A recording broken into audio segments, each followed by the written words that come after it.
আমরা তো অনেকেই গিয়ে রেস্টুরেন্টে চিলি চিকেন খেয়ে থাকি। তবে প্রতিদিন তো আর রেস্টুরেন্টে গিয়ে খাওয়া সম্ভব না। সেক্ষেত্রে কিন্তু বাসায় আমরা রেডি করতে পারি।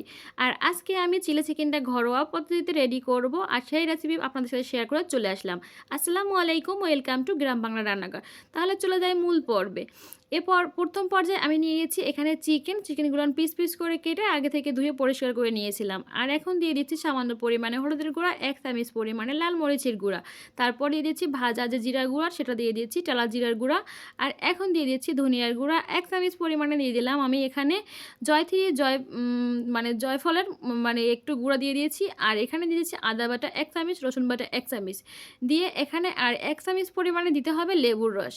দিয়ে ভালো করে মেরিনেট করে নিতে হবে। আমি দেখতে পাচ্ছেন কিন্তু সবগুলো অ্যাড করে দিয়ে দিয়েছি। আপনারা এরকম একটু সব কিছু দিয়ে তারপরে এখানে যদি আপনারা মনে করেন মাংসটা বেশি নেন সেই ক্ষেত্রে মশলাগুলো একটু কম বেশি করে দিতে পারেন। আমার যেহেতু এখানে ৫০০ গ্রাম পরিমাণে মাংস আছে সেই ক্ষেত্রে আমি যে পরিমাণে মশলা অ্যাড করেছি এটাই পারফেক্ট।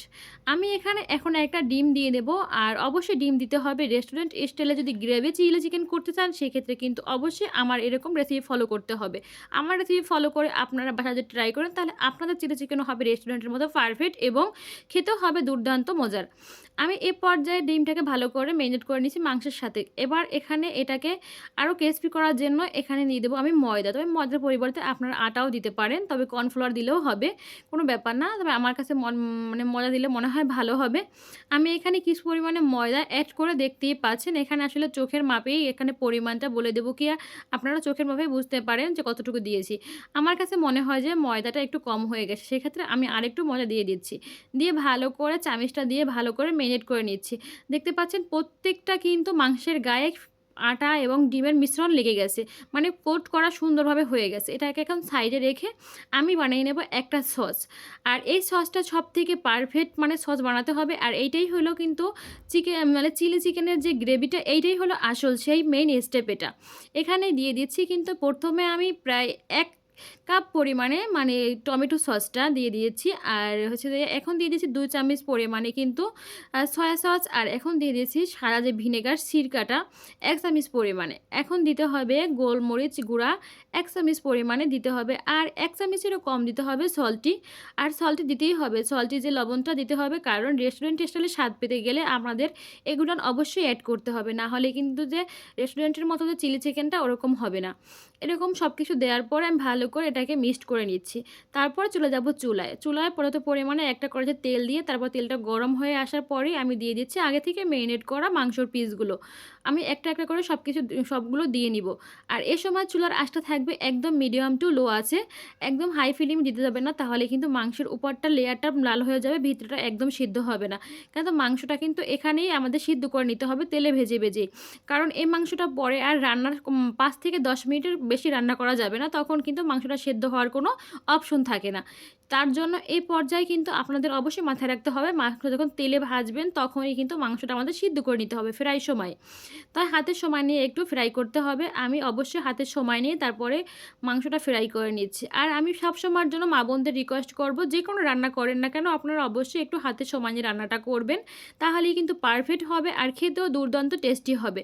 আর কখনো দুর্ঘটনা ঘটবে না। তাড়াহুড়া করতে গেলেই কিন্তু দুর্ঘটনার সম্ভাবনা থাকে। সেই ক্ষেত্রে আপনারা একটু হাতের সময় নিয়ে রান্নাটা করবেন। রান্নাটা কিন্তু একটা আর্ট। সেক্ষেত্রে অবশ্যই একটু সময় নিয়ে করবেন। আমি প্রত্যেকটা মা বোনের কাছে একটা রিকোয়েস্ট করি। আর আমি এই রিকোয়েস্ট করা মানেই হলো গিয়ে আমি কিন্তু এরকম দুর্ঘটনা অনেকবার ভুগেছি। তার জন্যই এই সাবধানতা আপনাদের অবলম্বন করা উচিত। আমি কিন্তু মাংসটাকে দেখতেই পাচ্ছেন। আর কখনো এই মাংসটা দেওয়ার পর সাথে, সাথে উল্টাতে যাবেন না, তাহলে কিন্তু লেয়ারটা খুলে যেতে পারে। তার জন্য একটু হাতে সময় নিয়ে দেখবেন যখন একটা পাশ হয়ে গেছে তখন এটাকে উল্টে দিবেন। আমি এ পাশটায় কিন্তু উল্টে দিচ্ছি, কারণ একটা পাশ হয়ে গেছে তার জন্য ও পাশটা উল্টে দিচ্ছি। আমি এপাশ ওপাশ উল্টে তারপর একদম ডিপ ব্রাউন করে এটাকে ভেজে নিব। ডিপ ব্রাউন করে ভেজে তারপরে তুলে যাব মেন রান্নায়। আর অবশ্যই কিন্তু এটাকে আমি একটু সময় নিয়ে ভাজছি, তার জন্য কিন্তু আমি আপনাদের দেখানোর জন্য ভিডিওটা লং হয়ে যাবে। আসলে আপনারা হয়তো বুঝতে পারবেন না, তার জন্য দেখানোর সুবিধার্থে কিন্তু আমি ভিডিওটা একটু বড় করছি। আর অবশ্যই ফার্স্ট থেকে লাস্ট পর্যন্ত আমার ভিডিওটা জুড়ে থাকবেন এবং লাইক কমেন্ট শেয়ার করে পাশে থাকবেন। আর যদি আপনাদের ভিডিওগুলো ভালো লাগে তাহলে অবশ্যই সুন্দর সুন্দর একটা কমেন্ট করবেন। আপনাদের এই সুন্দর কমেন্টগুলো নিয়ে কিন্তু আমাকে বেশি মানে উৎসাহিত করে ভিডিও করার জন্য।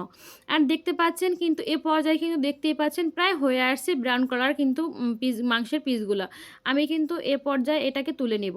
আর এত সুন্দর করে লাল হয়ে গেছে মনে হচ্ছে এখনই খেয়ে ফেলি, এরকম একটা অবস্থা আরকি। না তাহলে খেলে ফেলে তো আর রান্না করা হবে না, তাহলে চিলি চিকেনে হলো কোথায়? তাহলে তো চিকেন ফ্রাই হয়ে গেল আরকি। আসলে মজা করতেছিলাম। যাই হোক, আমি এ পর্যায়ে এটাকে তুলে নিচ্ছি। ভালো করে তুলে তারপর তেলটা ঝরিয়ে তুলে নিতে হবে। তারপরে কিন্তু চলে যাব মূল রান্নায়। আমি এটাকে ভালো করে তুলে নিয়েছি, তেল থেকে ঝরিয়ে তুলে নিলাম। এ পর্যায়ে তুলে গেলাম আরেকটা কড়াই চুলায় বসিয়ে দিয়েছি। তারপর দিলাম সাদা সয়াবিন তেলটা, দিয়ে দিলাম পরিমাণ মতো। আর আগে থেকে কিউব করে পেঁয়াজ কেটে নিয়েছিলাম, ওগুলোও আমি এখানে এড করে দিচ্ছি। ১ থেকে ২ মিনিট পেঁয়াজটা একটু ভাজতে হবে। পেঁয়াজটা যখন দেখব একটু সফট হয়ে গেছে, মানে একটু নরম হয়ে গেছে, তখনই দিয়ে দেবো আমি কিছু পরিমাণে এখানে টমেটো। আর আমি তো আগে থেকেই বলেছিলাম এটা কিন্তু রান্না করব আমি ঘরোয়া স্টাইলে, এখানে কিন্তু আমি কোনো ক্যাপসিকাম এড করিনি। আপনারা অবশ্যই যেকোনো ধরনের পছন্দ মতো ক্যাপসিকাম এড করতে পারেন। এ পর্যায়ে আমি ২ টাকে পেঁয়াজ এবং টমেটোকে ভালো করে একটু ভেজে নিচ্ছি। তারপরে দিয়ে দিচ্ছি এ পর্যায়ে আগে থেকে যে আমি সসটা বানিয়ে রেখেছিলাম, সেই সসটা কিন্তু এ পর্যায়ে এড করে দিচ্ছি। দেখতেই পাচ্ছেন। আর আমার কাছে মনে হচ্ছে যে এটাকে একটু পানি দিতে হবে, না হলে সসটা পুড়ে যাবে।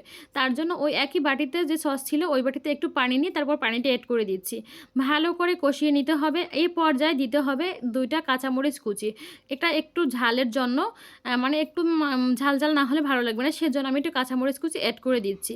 আর অবশ্যই আপনারা একটু এরকমভাবে দেওয়ার চেষ্টা করবেন। এ পর্যায়ে নিয়ে দিচ্ছি আমি এখানে ২ চামচ পরিমাণে কর্নফ্লাওয়ার। কর্নফ্লাওয়ারটাকে ২ চামচ পানি দিয়ে তারপরে গুলিয়ে নিতে হবে। গুলিয়ে তারপর এখানে এটা দিতে হবে, কারণ এটা গ্রেভির জন্য। আপনারা যদি যতটা ঘন গ্রেভি চাবেন সেক্ষেত্রে আপনারা কর্নফ্লাওয়ারটা বেশি কম করে দিতে পারেন। আমার মনে হয় একটু গ্রেভি ভালো হলে ভালো হয়। বেশি ঘন হলেই কিন্তু চিলি চিকেনটা খেতেও ভালো লাগে, দেখতেও সুন্দর। আমি এ পর্যায়ে আগে থেকে যে ভেজে রেখেছিলাম যে মাংসগুলো, সেই মাংসগুলো এড করে দিব।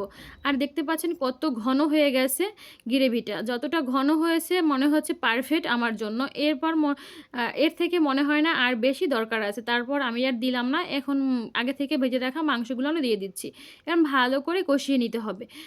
এখানে কিন্তু চুলার জালটা এখনও রাখতে হবে একদম হাই ফ্লেমে, কারণ এই সময়টা এই রান্নার জন্য, চাইনিজ রান্নার জন্য সবসময়ের জন্য একটু চুলার জালটা একটু হাই ফ্লেমে রাখতে হয়। না হলে কিন্তু যেকোনো চাইনিজ রান্নার কালারটা সুন্দর থাকে না। আমার কাছে মনে হয়েছে গ্রেভিটা বেশি ঘন হয়ে গেছে। তার জন্য আর একটু পানি দিয়ে নিয়েছি। তারপরে আমি আরও ২-১ মিনিট চুলার উপর রেখে তারপরে ভালো করে নেড়েচেড়ে এখন তুলে নিচ্ছি। আর আমি এটা ডেকোরেশন করে দেখাচ্ছি। চিলি চিকেনটা কত সুন্দর হয়েছে, কতটা পারফেক্ট হয়েছে। একদম কিন্তু রেস্টুরেন্টের মতোই হয়েছে দেখতেও, আর খেতেও দুর্দান্ত টেস্টি হয়েছিল। আপনাদের যদি আমার এই রেসিপি ভালো লাগে তাহলে অবশ্যই লাইক, কমেন্ট, শেয়ার করে পাশে থাকবেন। আমি সৌন্দর্যের জন্য উপর থেকে কিছুটা তিল ছড়িয়ে দিয়েছি। আপনাদের পছন্দ মতো ডেকোরেশন করতে পারেন। ধন্যবাদ।